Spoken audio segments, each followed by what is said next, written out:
तो बच्चों वेक्टर्स अपना चल रहा था चैप्टर, और अपन काफ़ी सारी चीज़ें सीख चुके हैं इसमें। कंपोनेंट करना, एडिशन सीख चुके हैं, सब्ट्रैक्शन सीख चुके हैं, मल्टीप्लिकेशन अपन जानते हैं अच्छे से, स्केलर प्रोडक्ट, डॉट प्रोडक्ट। ये सारी बातें जानने के बाद अपन एक दो टॉपिक और एक्स्ट्रा लेते हैं। देखिए पहला टॉपिक क्या है, ध्यान से देखना, सुनना और समझना। ऐसे बोला जाता है projection of vector A on vector B. Projection of vector A on vector B क्या मतलब होता है इस बात का, ध्यान से देखो। सपोज ये दो वेक्टर है बेटा, ये ए है और ये बी है, दोनों के बीच में एंगल कितना है, थीटा, ठीक है ना। Projection of A on B का मतलब क्या है, अगर अपन यहाँ से एक लाइट इस पर चलाएं या एक टॉर्च लगाएं तो इसकी शेडो बनेगी यहाँ पर, ठीक है। शेडो इसकी बनेगी इस रीजन में, ध्यान से देखना। यहाँ से अगर इस पर लाइट मारें अपन ए पे, तो इस पर जो शेडो है वो इतने रीजन में मिलेगी, ये वाले रीजन में। तो ये जो रीजन होगा एक्चुअली दिखाई दे रहा, ये बी के ऊपर कितने रीजन में ए की शेडो पड़ रही है, वही क्या हो जाएगा, इसका प्रोजेक्शन हो जाएगा। तो ये जो ब्लू वाले से, ब्लू मार्कर से जो मैंने बनाया है एक्चुअल में, अगर यहाँ पे अपन इस पे लाइट मारें तो ये इतनी जगह पर इसकी शेडो बनेगी, ए की शेडो बनेगी। Okay, got the point. अब अगर और ध्यान से देखें अपन, तो ये ए है, ये बी है, दोनों के बीच का एंगल है थीटा। तो ये वाला जो वेक्टर है, ये छोटा वाला जो वेक्टर है, ये कितना होगा, तो हम जानते हैं कि कोई वेक्टर ए है, अगर ये एंगल थीटा है तो उसका ये वाला कंपोनेंट होता है ए कोस थीटा, और ये वाला कंपोनेंट होता है ए साइन थीटा, है ना। तो अगर आप इसका प्रोजेक्शन देखोगे, ये चीज़ क्या है एक्चुअल में, ये है ए कोस थीटा। यानी मैं क्या समझा कि ए कोस थीटा जो है वो प्रोजेक्शन है ए का बी वेक्टर पर। क्या समझे मेन बात, A cos theta is the projection of vector A on vector B, है ना। ये इसका प्रोजेक्शन है, ठीक है। परछाई है एक्चुअल में, ए की परछाई है बी की तरफ, अगर इस पर लाइट मारेंगे अपन तो। अब कुल मिला के आपको ए कोस थीटा निकालना है, मतलब, है ना। आपसे पूछे projection of A on B, तो आपको क्या निकालना है, ए कोस थीटा। कैसे निकलेगा, डॉट प्रोडक्ट की हेल्प से निकलेगा। देखो हम क्या जानते हैं, A dot B equals to क्या होता है, ए बी कॉस थीटा, ठीक है। यहाँ से ए कॉस थीटा की वैल्यू अगर निकालें अपन, तो ये मैग्नीट्यूड ऑफ बी नीचे चला जाएगा, तो A dot B upon magnitude of B, this quantity is equal to A cos theta. ना what is A cos theta, अभी अपन ने देखा ए कॉस थीटा क्या है बेटा, projection of A on B. A cos theta क्या है, projection of A on B. तो A cos theta projection of A on B कैसे निकालूं, तो आंसर है A dot B upon magnitude of B कर दो आप, तो अपना फॉर्मूला बन गया, तैयार है ये, A dot B upon magnitude of B. तो यहाँ पे लिख देते हैं projection of A on B अगर आपको निकालना है बच्चों, तो आप क्या करोगे, A dot B upon magnitude of B. Similarly अगर मैं आपसे पूछता प्रोजेक्शन ऑफ, सिमिलर मेथड से अगर मैं आपसे पूछता projection of B on A, B का प्रोजेक्शन निकालना होता ए पे, तो एक्चुअल में आपको बी कोस थीटा निकालना होता, तो ये ए डिवाइड में चला जाता। तो कैसे निकालेंगे, A dot B upon magnitude of A.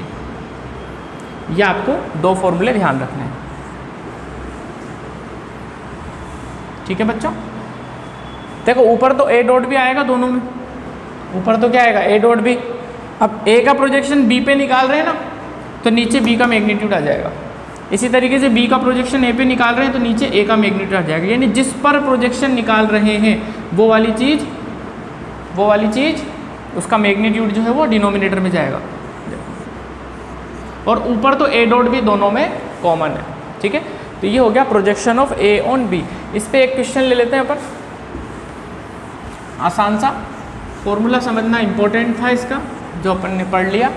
Suppose ऐसा क्वेश्चन है अपने पास, if A is equal to 2i cap plus J cap plus K cap और बी एक वेक्टर है i cap plus 2j plus K. मैं आपसे पूछ रहा हूँ फाइंड प्रोजेक्शन ऑफ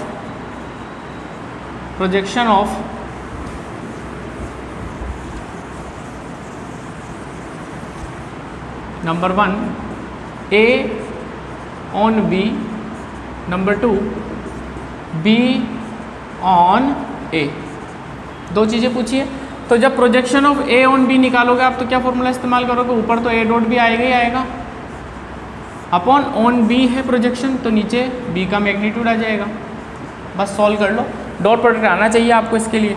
देखो A डॉट B करेंगे तो I का I के साथ 1 होता है, J का J के साथ 1 होता है, K का K के साथ 1 होता है, बाकी सभी का डॉट प्रोडक्ट 0 होगा। तो 2 इंटू 1 कितना हो गया? 2 प्लस 1 इंटू 2 वापस से 2 प्लस 1 इंटू 1 1 अपॉन B का मैग्नीट्यूड। मैग्नीट्यूड निकालना भी आना चाहिए आपको। अगर ये वेक्टर दे रखा है तो इसका मैग्नीट्यूड कितना होगा? अंडर रूट B का निकालना है ना अपन को, तो I के कोफिशिएंट का स्क्वायर प्लस J के कोफिशिएंट का स्क्वायर प्लस K के कोफिशिएंट का स्क्वायर, तो ये हो जाएगा 1 प्लस 4 प्लस 1 कितना आया? 5 अपॉन B का मैग्नीट्यूड कितना आया? 1 प्लस 4 5 प्लस रूट 6, ये आंसर है। इसी तरीके से projection of B on A निकालेंगे अपन। Projection of B on A निकालेंगे तो ऊपर तो A डॉट B आएगा, यानी ऊपर वाली चीज़ तो अगेन 5 आएगी। नीचे क्या आ जाएगा? Magnitude of A। A का मैग्नीट्यूड कितना होगा? 2 का स्क्वायर प्लस 1 का स्क्वायर प्लस 1 का square, this is again 5 upon root 6। तो इस तरीके से अपन एक वेक्टर का प्रोजेक्शन निकाल सकते हैं दूसरे वेक्टर के ऊपर। आई होप आपको समझ में आया होगा। लिख लो आप इसको, फिर एक दो क्वेश्चन और करते हैं अलग टाइप के थोड़े से।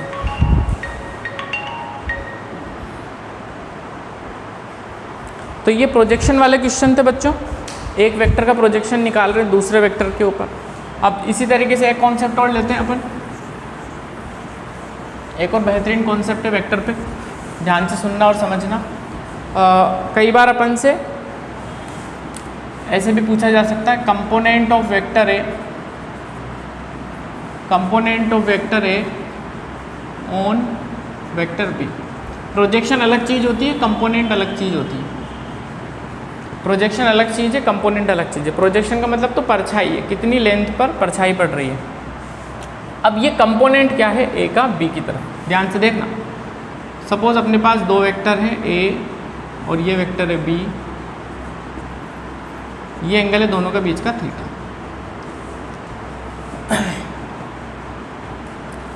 ऑन बी या अलोंग बी लिख देते हैं इसको। Component of vector A along vector B, along लिख देते हैं। ए का वेक्टर बी के ए का कंपोनेंट बी के अलोंग कितना होगा? अब देखो ध्यान से सुनना और समझना। ये वेक्टर ए है, ये वेक्टर बी है। अगर इसका एक कंपोनेंट अपन इस तरफ करें तो ये एंगल थीटा बन रहा है, तो ये कंपोनेंट कितना आएगा? ब्लू से बना देता हूँ इसको। ये कंपोनेंट आएगा ए कोस थीटा, अलग से बनाया मैंने थोड़ा सा, दिख रहा है आपको ये है ना। और ये वाला कंपोनेंट क्या हो जाएगा? ए साइन थीटा।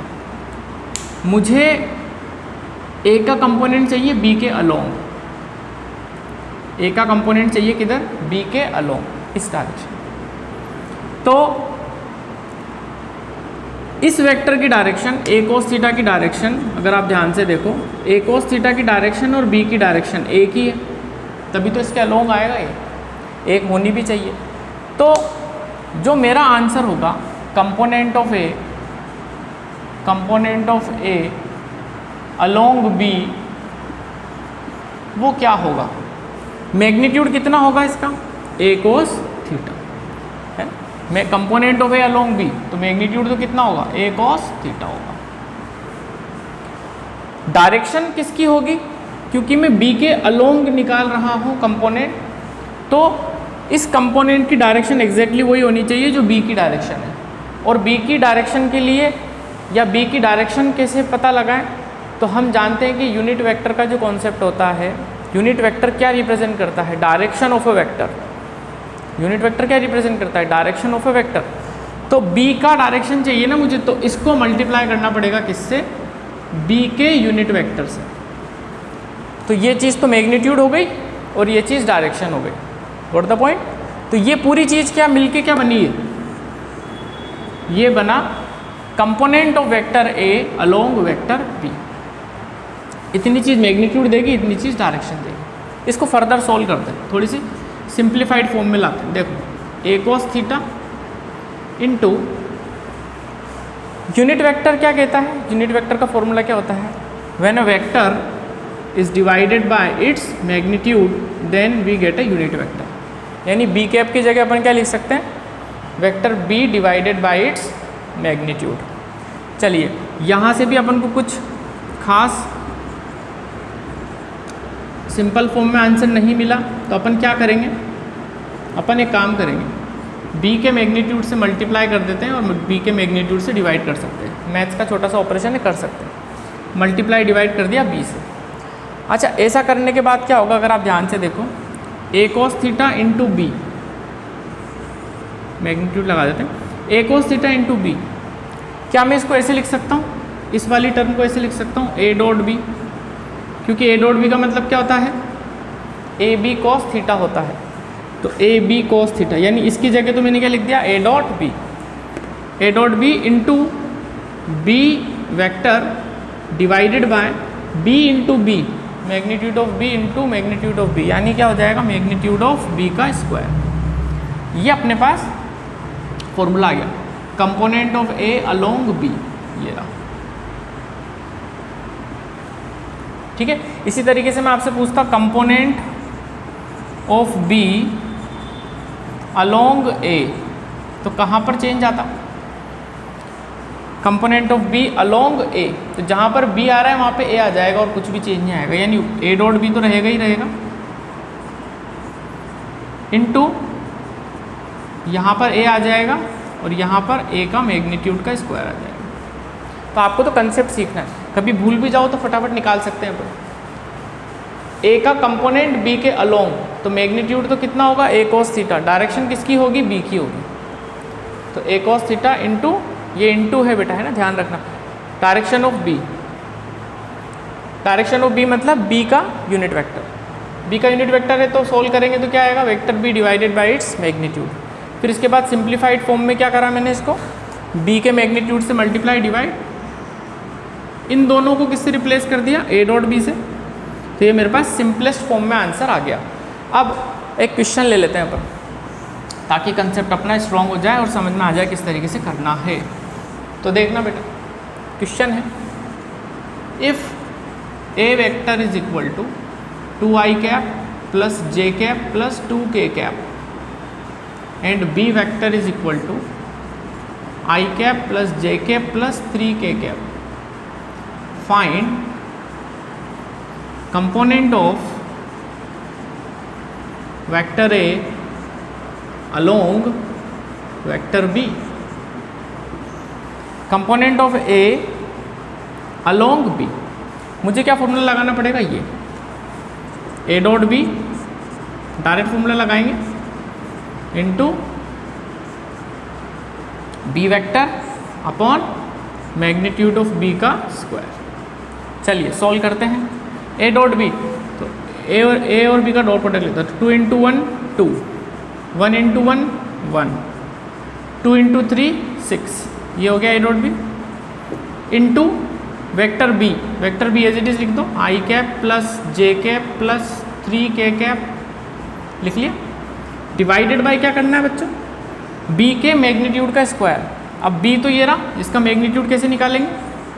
आता है अपन को निकालना, आई कैप के कोफिशिएंट का स्क्वायर प्लस जे कैप के कोफिशिएंट का स्क्वायर प्लस 3 का स्क्वायर और इसका होल स्क्वायर। मैग्नीट्यूड का स्क्वायर लेना था ना, ठीक है। तो ये कितना हो जाएगा? सॉल्व कर लेते हैं इसको। ये हो जाएगा बच्चों 2 + 1 3 + 6 9 into I cap plus J cap plus 3k cap upon, ये सोल्व करते हैं, 1 + 1 2, 2 + 3 का स्क्वायर 9, 11 √11 और उसका स्क्वायर हो जाएगा तो वापस से 11 आ जाएगा आंसर। तो ये answer 9/11 i cap plus J cap plus 3 k cap. ये क्या निकाला अपन ने? Component of A along B. I hope आप इस तरीके के क्वेश्चंस कर पाओगे। तो कॉन्सेप्ट पे टिके रहना बच्चों, कभी भूल जाओ तो कैसे निकाला मैंने वो ध्यान रखना, ठीक है, क्योंकि कॉन्सेप्ट हमेशा याद रहेंगे, रटी हुई चीज़ें दिमाग से निकल सकती हैं। तो हमेशा चीज़ों को सीखें कि फॉर्मूला आया कैसे। कंफ्यूज मत होना कंपोनेंट निकालते वक्त और प्रोजेक्शन निकालते वक्त। प्रोजेक्शन तो केवल एक परछाई है जो मैंने आपको बता दी किस तरीके से निकालना है। कंपोनेंट एक पूरा का पूरा वेक्टर आएगा जिसमें मैग्नीट्यूड भी रहेगा और डायरेक्शन भी रहेगी। ओके, चलिए लिख लो आप इसको।